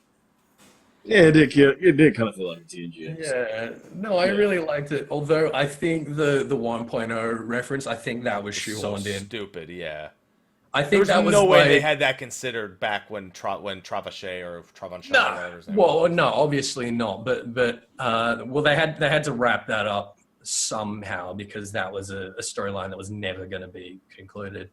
But I can't help but feel like it was only after they were listening to feedback when Alexander came out of all of us saying, oh, but Binding Coil was so much better because it wrapped up 1.0 and it died with 1.0. So like, oh, you like 1.0 tie-ins? Travashay and this weird horn thing. So speaking of the horn, can we list all of the references to like shit that like is based on Alexander's travel through time? Because what we eventually learn through all of this is that Alexander, as a primal, as an entity, sees all outcomes, and he sees every path. He's seen versions of the world that he's destroyed. He's seen versions of the world where he actually. I love when they say he rises and stops a calamity, because that makes me think of Final Fantasy IX. And that's what confused me about the fight. It's like itself within Alexander when we get to that point. And I had to go back and look at what, like, while on DPS, I'm looking down at what's happening. What the fuck is that down there? Oh, that's us. That's me. That was really cool. Yeah. You find out that in the fight, that when you go into the portals and kill the 4 ads, you're actually killing them in order to save yourself from in the past. Yeah. Yeah. And it also implies that that Quit Thinks wasn't invoking Alexander to attack us there. That was just part of what Alexander's plan was and what he was doing. Yeah. What we learn eventually is that Quick Things never had control, and that all of this was Alexander's way of sort of preventing himself from being used as a weapon. So this was the timeline. Completely fucking useless. This was the timeline that he deemed was a necessity, that he deemed himself too dangerous to exist. Well, he's decided, and again, pretty cheesy and pretty sort of in theme with the way the Warrior of Light is treated. He's decided that like the best of all possible futures is the one in which, the fate of the world and all potential worlds is in the hands of the Warrior of Light. Yeah. And so, I mean, he basically sees his own demise. He sees his own demise at the hands of the Warrior of Light as an outcome that is best for the world. He's not evil, is ultimately what we're taught here. Yeah. And that everything since the beginning has been decided. So much so that they go and they actually describe... It's weird how they go back and describe it. So we find out... So here are the time paradoxes I can think of. We save ourselves in the middle of the Alexander fight. We save us, Sid, Biggs, and Wedge, and Round Rocks, all from that divine judgment or whatever, continuity disalignment, whatever it's called. And then you find out that Mide and Diane actually go back and birth an entire tribe of Al-Ra after coming out of a steel colossus. Yeah, they do a fry. They're their own grandparents. Yeah. That's really fucking weird. That was like, and those things are really cool. Like, I feel like the Alexander time theme came through pretty strong here. And there were a lot of like, and then you find out Shinoa was Alexander the whole fucking time, basically. A physical fucking emissary. And then you find out that fucking Shinoa was actually a cat from the past. And so fucking, it's all over the place. It's the same cat from two different fucking timelines. Like, I'm sitting there looking like, are there two fucking Shinoa? Like, wait, who's that cat? Oh, wait, that's Shinoa. And then it does the same thing twice in a row. Yeah. It basically says, it completely orchestrates. The cat completely orchestrates everything. Everything. It was, and we actually joked about this. We're going to find out the cat is actually the last boss. In a way, we were right. Pretty much. And that's the thing. Like, when I'm speaking about Alexander, it's nice to be able to, like, laugh and enjoy and go, oh, man. Because that's not been the story for Alexander, like, this sort of emotion. No. Like, the last 2 tiers of Alexander, no one cared until now, and then we actually go back and look at everything that's been done. Like, oh, okay. But that's what makes this so rewarding. And it was just. But I wish it would have came sooner. Like if you're going to make it about time, like, fine, good, okay, we get everything now. Like, that doesn't rectify what we've had the last 2 tiers of Alexander. That doesn't rectify it. It still makes it for a good story, but still. Like, for us to get it now and get the explanation, like, I feel like they kind of shoehorned it in. Like, yeah, we're gonna explain everything at the end. You just want instant gratification. Yes, because we were wanting that shit like the first 2 years. Here's the thing. I think it's so worth it. Here's the thing. I don't think it's worth having waited since 3.0, basically 14 months. Preach. To have gotten to this point. I shouldn't loathe doing Alexander because I'm not interested in the story until the very end. It's a good ending, but it's not how you make people interested in your content. You don't exactly. You know what I mean? I mean, were we wanting for this in Coil? No, because the Coil story was actually pretty decent. See, the thing is, even though first Coil had a god-awful story, and that was a common complaint, but second Coil immediately redeems it and pretty much lets all the 1.0 people jerk off in the corner happy. And then in Final Coil, they jerk off again, and it's even better this time because they brought lube. That's basically how Coil goes. And then on top of that, you have the End of the Era trailer, which you find out was only half of the actual trailer because then you have Flame of Truth. Look, with Coil, we knew it was going somewhere. We knew that whatever was going to happen, it was going to go somewhere. It was going to be epic. With Alexander, people were doubting that it was going anywhere. And when all these things were being built up, people were like, oh, this is shit. I'm not getting, it's not rewarding. It's not going anywhere. It's like, why would you think that they're going to write a shitty storyline? at no point, I was saying the whole time, I was saying, no, they're building up to something. The conclusion is going to be fucking awesome. And the anticipation was building. But people, they didn't believe that. They thought that it was going to fall on its face. It does kind of add some element to the old parts of the story to know that it was basically all orchestrated before you even began and things like that. But it doesn't make it more interesting when I did it a year and a half ago. That doesn't make me go back and go, wow, I really enjoy that part of the story more. No, because I didn't enjoy it then. I guess that's just about your expectations then. I would just like to say, if I'm going to wait 6 months between being told a story, I want that story to be satisfying each time it's told to me. I don't want to be...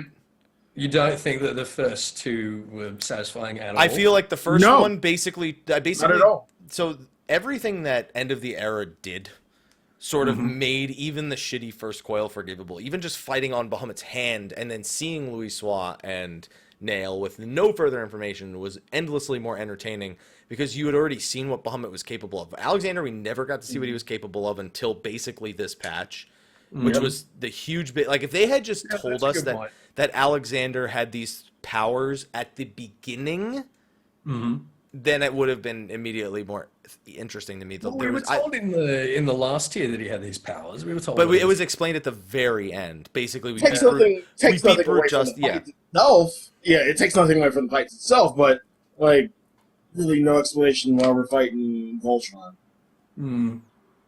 Yeah, it's basically the way the story was structured really wasn't that different from Coil, aside from the fact that, as you say, we'd already seen what Bahamut was capable of firsthand.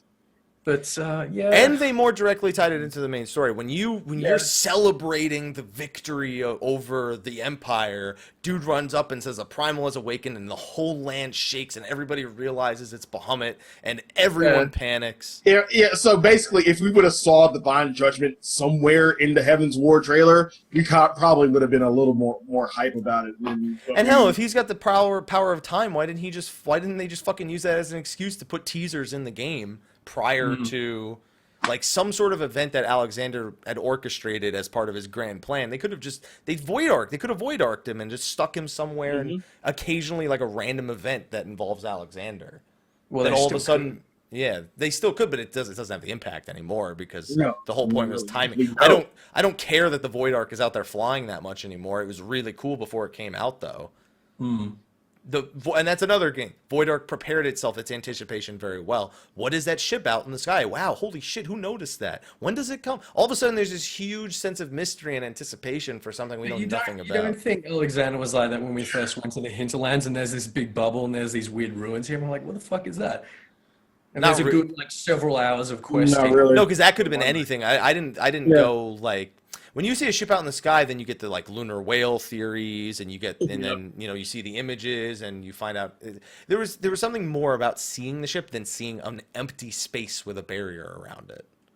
So, I mean, there's a lot interesting they could have done with Alexander with the whole time. Alexander should go back and fix his own fucking story, is what I'm trying to say. They could have even done the near bullshit, like where it affects our fucking inventory or something with us, like. Where you fuck up or something, like it affects something within your own character. Like they could have done so much with Alexander that they really didn't. Yeah. In my opinion. Having said this was a good conclusion, I just wish that the quality of the story had been not equal, because you can't really expect that the climax to be the same quality as the beginning and middle.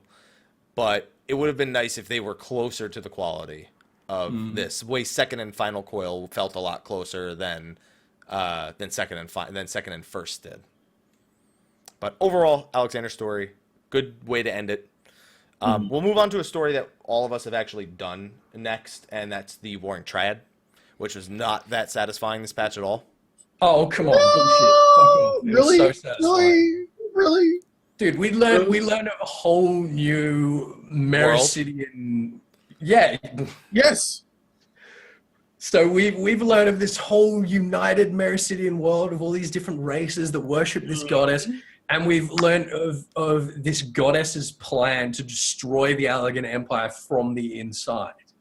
It was so cool. She got herself deliberately captured, made like a backdoor, coding bullshit to get herself released, with which she was planning to immediately proceed and go and release Bahamut and just completely destroy Alec from the inside. Well, that didn't fucking work because you fucked it up millennia ago. No, yeah, exactly. But we also get the fact that we've got all these ads that are wearing Phlegathon gear. Phlegathon gear. What were the other ones? What's the name of the boss with the dog heads? Cerberus. No. Oh, Slyh. Yeah. There's her set, and there's what's his name, Punchy Mhigo. Gladio. Loveless. Gladiolobulus. Yeah, Gladiolobulus. So we got those three sets. So we got to tie in between, the Allergan sort of revolutionaries and the Mericidians, and they're sort of operating in cahoots with one another. We've been told that, the Mericidians have these sympathizers on the inside, which is obviously, Phlegathon's people. We learned a lot about Alec in this patch. It was really... Yeah, you know how we learned it, though? In a few fucking sentences. And it was... It had so little effect on me, those few sentences. Really? Really? Like, it was... The fact that they're stuck in their own era because they think that's where most of our lore reveals come from. Yeah. But most of our lore reveals are more exciting. They're a little more exciting than this. Oh, you just said. And I also found that Sephiroth's entry in the book was far more interesting than Sophia's entry in the book at the end. Yeah. Well. I don't know about that. Why do you think Sephiroth was more interesting? I don't know. I mean, I guess maybe it's just this whole theme of balance. Clearly, eye for an eye is the theme here, because she wants. The problem is her version of equilibrium basically leads to the destruction of the entire world, because it's basically the seventh calamity again, is what she's trying to. So what you're saying is she's a tank. Well, or the sixth calamity. My bad, the sixth calamity. She seems to be conscious of the rejoining in a way, because, like you say, equilibrium being this sort of nihilistic equilibrium, and yes, Sickle Havoc, I need a haircut. I know that. Thank you. Is that when you join all the shards together, you end up with nothingness, basically. And it seems like her kind of equilibrium is very much the same thing. I'll throw another thing at you with equilibrium and with the scales as a motif. Tanking? Now, the interesting thing about Sephiroth and Azima sharing a symbol, right, and somehow that making its way into Thanalan. Well, let's think about the standard of Uldar and the Immortal Flames, and the fact that that's a scale. That's a scale is very much the same as Sophia. I'm pretty sure there's a connection there as well. Just saying. I mean, my chat's kind of explaining it. So do you think? Sorry to interrupt you. Do you think that each of the Warring Triad are kind of based within one of the city-states, like within their belief system? So yeah, I think more importantly, we're going to find that each of the Warring Triad are like the sort of seeds or the genesis of concepts of one of the modern 12. Sephiroth is the genesis of Azima, it seems. I'm thinking, Nald Thal being, very much about balance, that we're looking at Sophia as the genesis of Nald Thal, and that's fucking tight as shit. And Nald Thal dealt with, if I remember, money, correct? Yeah, but that's only when we get to Uldar. When we've got Belladaya, we've got balancing might and knowledge. And then Uldar's like, fuck knowledge, we're balancing might and money. So it's the way that these concepts of whatever god it is evolving, being corrupted, deteriorating, however you want to put it. I think we're still in each of the Warring Triad, we're looking at the genesis of modern gods which Eorzeans worship today, and that's tight as shit.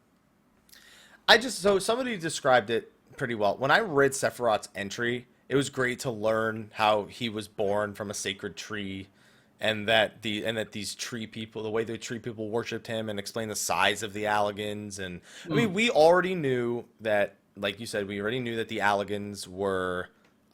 There were some that were rebelling against the regime, I guess, of Zande, of Tay Zande. Well, there were a lot more than some. It was like a popular uprising. Yeah.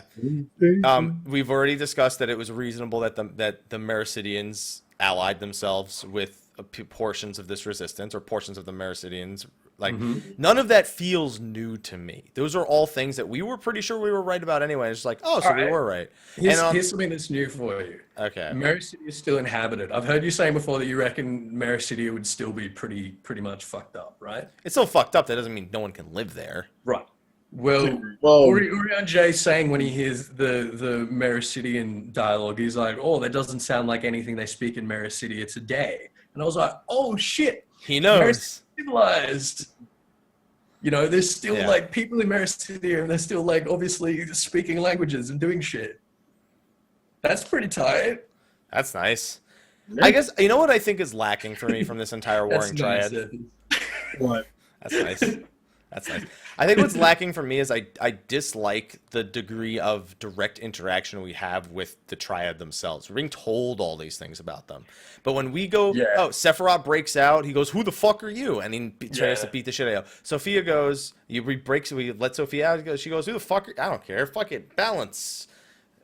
Somehow I'm gonna turn this into a giant scale, and I'm gonna make you count odds and evens and shit. Well, that was weird because we got the voice actor for her, and when we heard the voice actor in the trailer, we were all thinking, "Oh shit, we're gonna get some dialogue with her."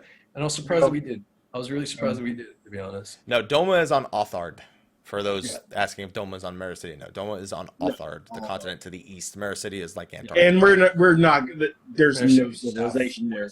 There's not going to be probably any civilization in Doma. Unless they're trying to rebuild.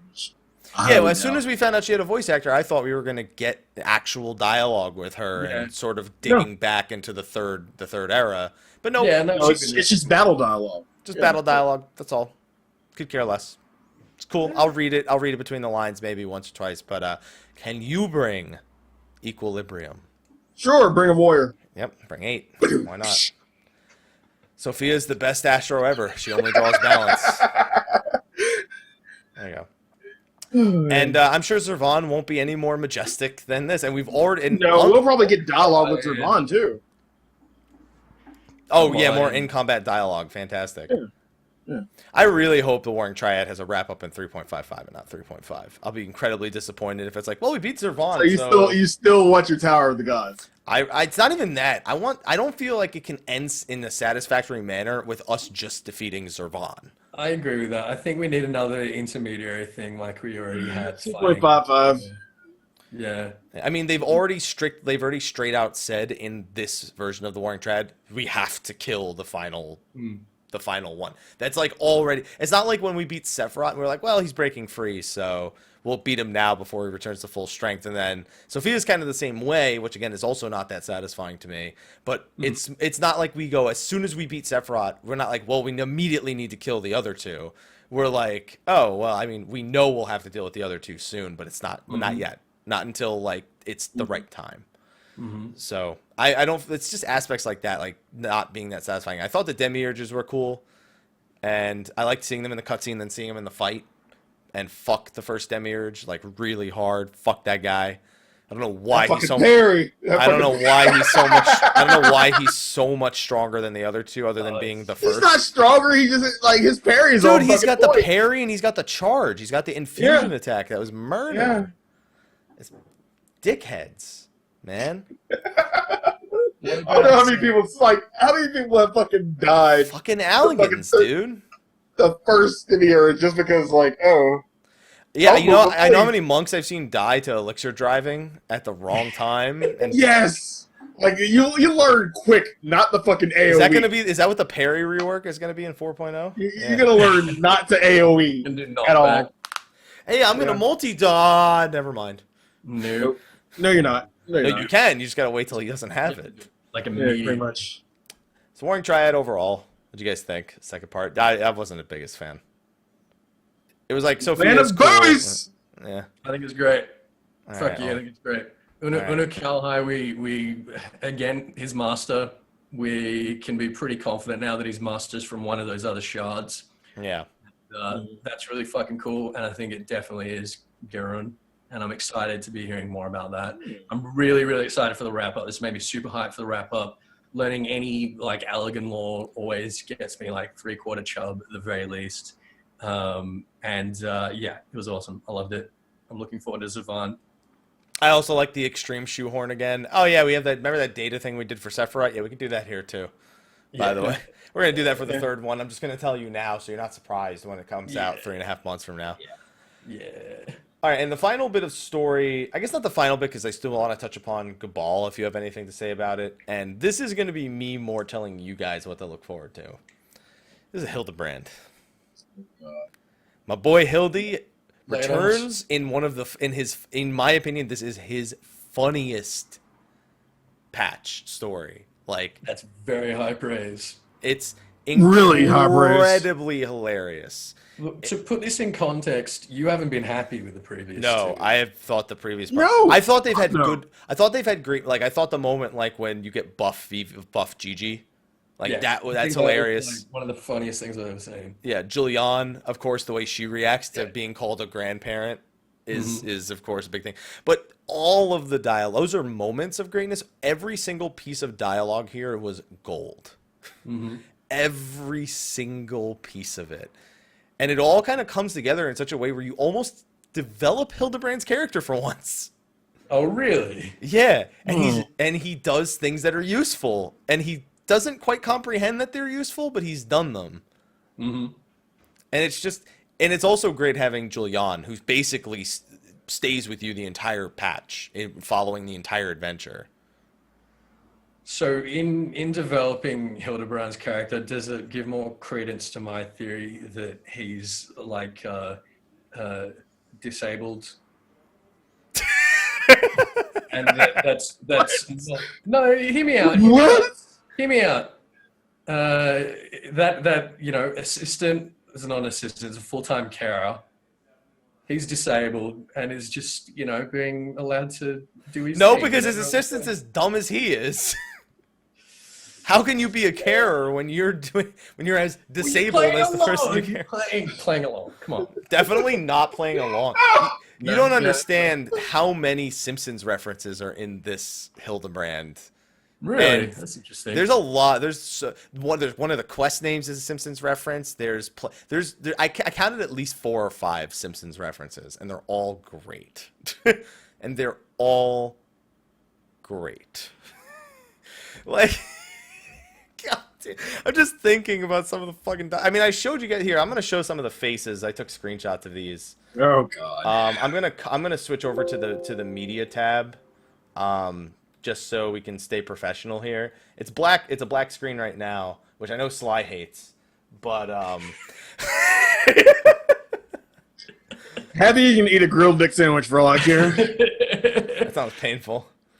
All right, so that's face. By the way, my training was complete when I went to take this screenshot. I want you to just judge these faces, and these faces kind of imply. Oh, let me go back to Switch. Yeah, but literally my fucking training completed for my barracks as soon as I took this screenshot. Can you entitle these faces for us? All right, so this is Hildibrand being caught doing something. All right, this is this guy who's very confused by Hildibrand. Then you have who's this next one? Then you have Seer, who's shocked and disturbed that any of this is happening in the first place. Which is honestly, this is my favorite face. This is probably my favorite face of all of them. And then you have one final face of the previous guy getting punched in the face. There you go. Which this is a great O face right here. This was a great O face. I feel that's. I just took these screenshots while I was playing through because I was dying of laughter. There he is. There's the old man. Oh man. It was beautiful. It was. I would gladly have. I would have enjoyed all of Hildibrand if the quests were of quality exactly like this. That's how I feel. I would have been completely, if all the Heavensward Hildibrand patch were like this, I would have never asked for a trial. Although I do, after playing this I patch, still would want a trial. I actually think I think there trial. will be a trial next patch after this one. I do think we'll see a Hildibrand trial. I wouldn't be surprised not to, because it's tight on development, especially because the rework of the diadem and shit is coming out. But I could think of what the trial would be already. So, what makes you think that Scholasticate isn't going to be as good as this? Because it's too much politics, man. I'm not into politics as much. That's a personal preference thing. You don't have to be into politics. No? I mean, like, it was the whole highborn, lowborn, and... The problem is, they did that in 3.1 when it was most relevant, and in 3.4, who gives a shit anymore? I think it's still relevant. Yeah, I like it's the still idea relevant. that those problems just haven't dissolved overnight. What, just because we're Overnight, it's been fucking 9 because months. Nidhogg's gone, like the whole class system is going to change just because Nidhogg's gone. It's been 9 fucking months. We already know how the class system changed. 9 months. That's more than enough time to get rid of 1,000 years of the caste Class system. system, yeah. Yeah, jeez. I mean, they already literally told You're us how really they, optimistic. except for the I'm fact that really they already told us how this whole like class system has evolved in 3.3. Yeah, we got a republic now, but I'm saying that like people's attitudes haven't really changed just because the law has. And and my chat also brings this up. It's been so long, I just don't care anymore. It's been so long since the continuation of it. I just don't care. It wasn't a great introduction. It wasn't a long introduction. From what I understand, it's 20, 30 minutes. And then it's 9 months after that, and it's like, fuck do I care? I don't care anymore. It could be hilarious. It won't be. It could be. God damn it. Yeah. I just don't care. You should be wanting to do it because it's more story. It's more to get invested in the world. It's more detail. It's No. Ethys. Simpsons. Alan. Simpsons. Yeah, Simpsons references. Come on, guys. Yeah. Well, you're That's important. That Yeah. shit is important right now. References. Simpsons important. references, I don't Family want- Guy I wanna references. smile when Michael, I'm done. sit down and watch it. I want to smile when I'm done watching. I don't want to be like, well, fuck was that shit? Dude, what the fuck? What happened with Gabu? Like, you had a smile when that shit happened? No, but when the Yeah, whole he was story dragging was done, off I the did. phone. Somebody played the Ethys laugh during that scene, unfortunately. Oh, no. And he was like, "Mom, Dad," and he's like, "Ha!" Yeah, that was great. Alligans. Man. Fucking Alligans. It's always them. It's always their fault. And yeah, none of us have done the Scholasticate for 3.4, so Not yet. can't comment on it. You haven't even done 3.1! So who cares? I didn't care about it then. What makes you think I'll care about it now? You know why I care? So I can win Air Zivia. That's why I care. I didn't care in 3.1, but I need to know the Scholasticate for the next Air Zivia, so I'll do it for that reason. You are not going to win Elzevia. I don't know, man. I know 2 of them. Damn, remember two of Ethys their even names. saying that shit. Well, goddamn. Okay, alright. I feel better. I feel Says better. Mr. It says Mr. They're from 1.0 over there who didn't read. Shut up, Slyh, you're racist. How about that? That's my comeback. He's got you Hey, there. racist dog boobies, goddammit. That That's jiggle not after a you race. clear. The boobs are no race. That's it. You don't know that. They can be if in great enough quantity. Yeah, there you go. Jiggle. Bet you didn't think about that. Yeah, I care more for the Forgotten Doman Adventures Guild quest line than I care for the Scholastic. Oh, Domans, Alligans. There you go. Okay, so other than that, the only real thing remaining is Cabal. If there's anything you specifically want to comment on with that one, because I've unfortunately only gotten it in my expert once, and that was Right. Well, let me have a look. So we've got 2 different accounts of the boy and the gay dragon. One which is Isn't it the dragon gay? Isn't it called? No, it's definitely the boy and the gay dragon. I'm positive he says it in the back. They say it in the other. They say it in the other way. It's the gay dragon. I'm looking at it right here. The boy and the gay dragon. All right. Don't. I googled it just so. You Google the boy and the gay dragon? No, boy and the dragon gay, and the You first should thing that Google pops the up boy is and the gay dragon. first thing that pops up is ffxivdgamerescape.com/wiki/the_boy_and_. Well, I mean, come on. The _ dragon not _ particularly gay. reputable, is it? Anyway, we got two different accounts. I'm kidding, by the way. Gamerscape is very reputable. We got two different accounts. One being like the original one being the Twisted Each Guardian one. That's kind of cool. Whatever. We've got a love letter from. Actually, I'm going to do a dramatic reading on this one. All right, wait. Let me. There we go. Why must the Wait. Shit. No. Stop. You need to. Do we have? There some we kind go. of For some filter? reason, your video wasn't showing on the blown up version. Oh All right, dear. there you go. Oh, why must the gods curse me so? By what cruel trick of fate was I given this oversized, ungainly body and sent into this world where you abide, my princess, my goddess, my everything? Your delicate hands, your shapely head, your dark eyes in which I would lose myself and never return. Yes, every aspect of your being strikes me to depths of the heart I knew not I had until the day you first appeared before me. And yet, I am a Rogadan. Could one of your kind ever love a lumbering brute such as me? Good sense tells me the answer is no, but my heart, nay, my very soul will not accept it. For bereft of your company, I fear I will wither away into a wretched husk of what was once a man. Oh, have mercy on this poor soul, my goddess. Pray grace me with your presence when next your travels call you to Limsa. My beloved Brayflox, just say the words, and I am yours forever. Is that it? Brayflox. Love letter to Brayflox. And that's from the Rogadan from the what's it called? Yeah. What? No, I seriously finish the sentence for me. Well, it's from a Rogadan in the Limsa. I'm not sure who it is. It's not from one of the members of the team that took down Titan. It's not from him.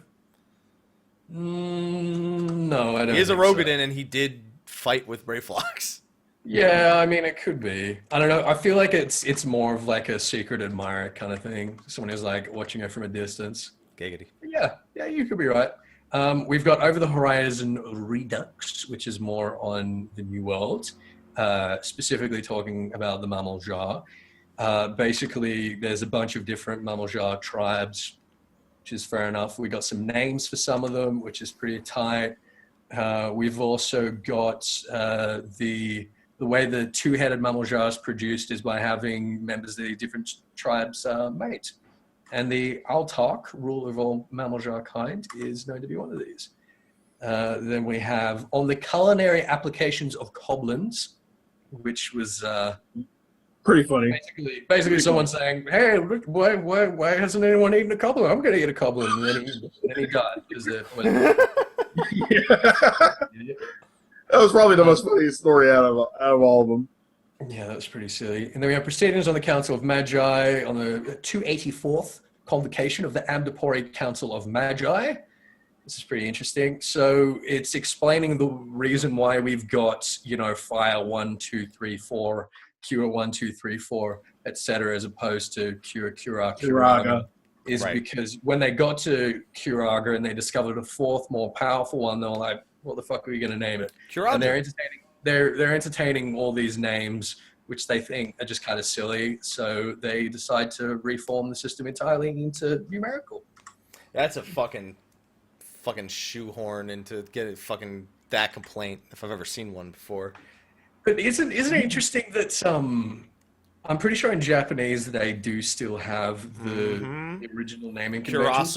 Curasa's another one. Curaja. Those are all used in other Final Fantasies. So maybe someone can explain to me what this text says in Japanese on Proceedings of the Council of the Magi. I'd be quite interested. Maybe it tells the same story, but maybe they numbered it, and then they decided that the numbers were too confusing, so they decided to name them based on their effect. Yeah. I mean, fine, it's a shoehorn and all that, but I kind of like that they've like retconned it, and it's like an story thing. I think that's pretty funny. I like Bullshit. Bullshit. I think it's great. There you go. Base, ah, ga, ja, za. There's also sa. I know Final Fantasy 12 and the Ivalice universe uses Kurasa, which heals you based on missing health.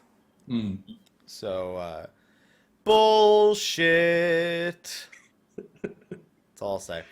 Anything else on Gabal? No, that's it. That's all we've got. And that'll all be on the that'll all be on the test, everyone. So I hope you were listening. Steady. Is there anything else story-wise that I missed in our discussion other than Scholastic Kit, which I don't care about? No, I don't think so.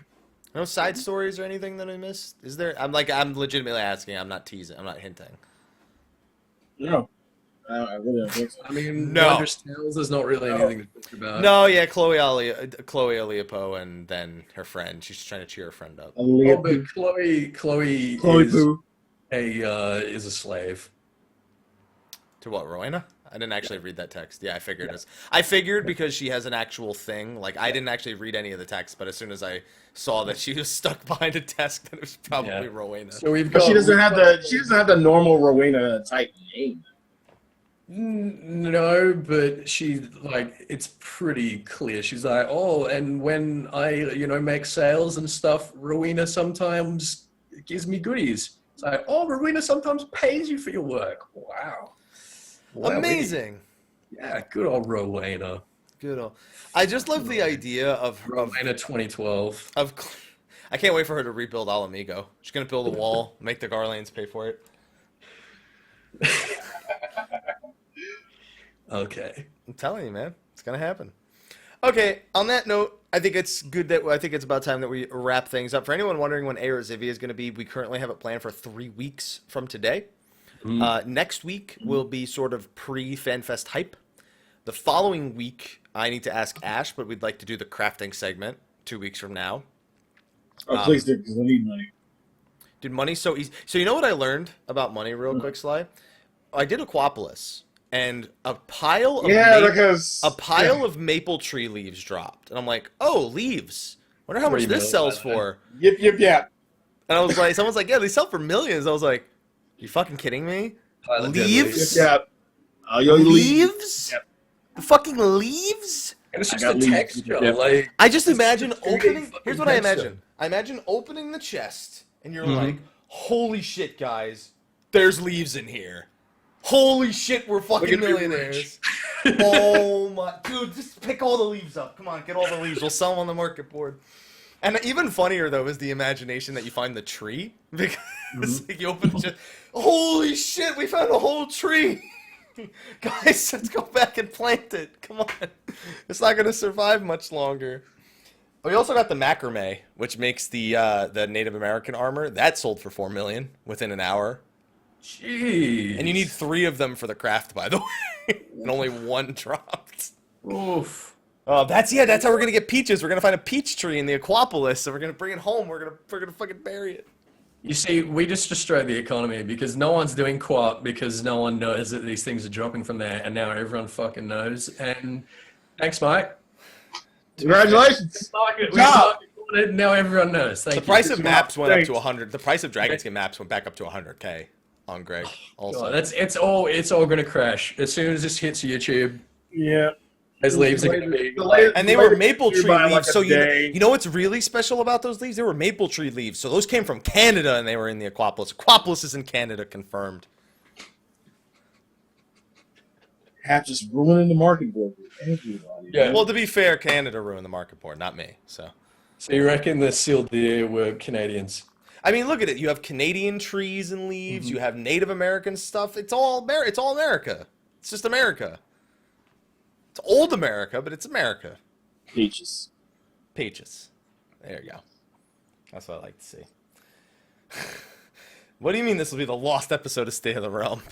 What, is Canada going to come take it from me? Yeah, this shit ain't going up on YouTube. No. Like, so you had to watch it live. So everybody who watched it live, congratulations. You're now going you- to make money. Rich now. You're going to make money. This shit ain't going on YouTube.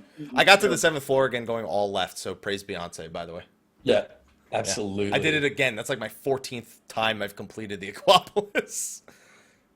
And I got a music sheet that sold for 2.4 mil, 2.5 mil. Jeez. Which It one? was- I can't remember. It was a new one I think that they put in there.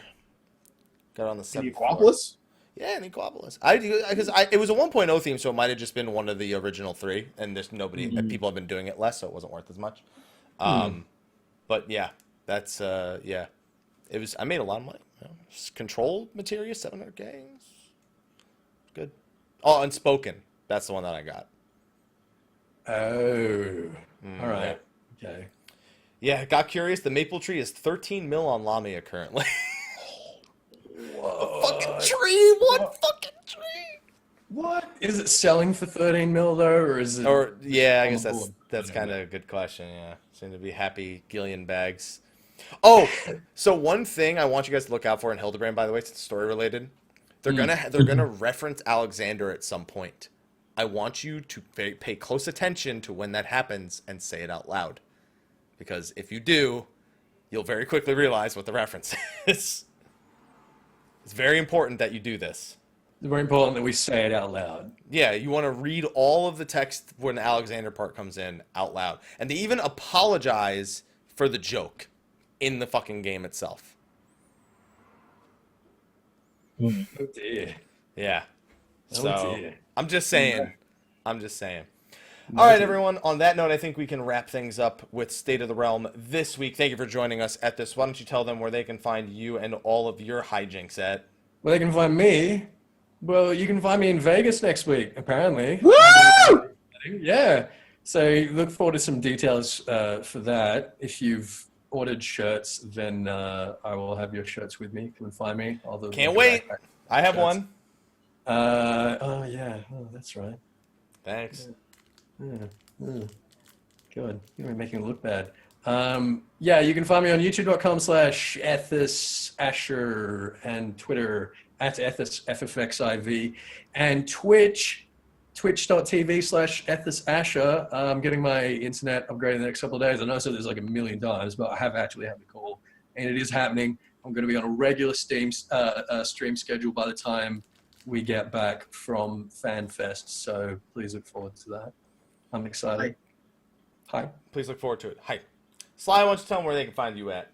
You can find me on twitch.tv/Slyakagreyfox. You can find me on Instagram @Slyakagreyfox07. You can find me on Twitter @Slythefox. You can find me in Vegas next week with a drink in my hand. Every minute, there will be a drink in my hand. That is the plan. Every minute of FanFest, there will always be a drink in my hand. You can find me in Behemoth Plot 14, Ward 5 in the Lavender Beds. You can find me in the apartment, which I haven't furnished yet.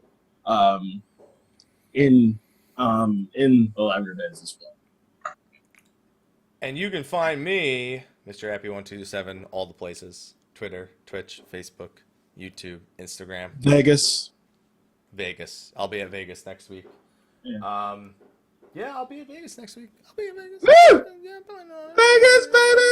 Vegas, baby, it's gonna be a good time. I can't wait for the Vegas to go and thing and put those coins in the slot machine. What are we going to do in the slot machine? Do penny slots. Gonna put And you Sly, in don't be the drunk. slot machine? And Sly, don't be drunk. No dunk. No dunk. You're not allowed to be dunk. No more than usual. There's not enough time to be drunk. You There's don't even always enough understand. time to be drunk. No, you don't even understand with FanFest. There's not enough time to do anything. Like, Well, there's not you enough just time to time to fucking stand gamble. there. You know what there's enough time to do at Fan Festival? Stand in lines. Be at That's all you FanFest. have time for. That's Be at really all you have FanFest, time yeah. for. Yeah. So. And don't forget about your arm wrestling competition with Koji. Yeah, with Next Koji, week. I gotta do that. Yeah, Yeah, so we're gonna make it happen. I gotta lift, bro. I gotta lift, bro. I'm gonna record it and put it on YouTube. Can we upgrade it to like a boxing match? Okay, now you're just being silly. What? Silly. What, just because I want to watch Koji King hit Sly? He'll be like this. He'll punch Sly, knock him down, bow down over Dweller. No, we're gonna do the Rocky scene, the final scene of Rocky, 3, where it's Apollo and Rocky and they just punch each other. Yeah, that's what's And it'll end on that, and then you'll just Yeah, have to Fan wait. Fest will end on that. Yeah. Yeah, Oh, that's in the middle of the Titan song on stage.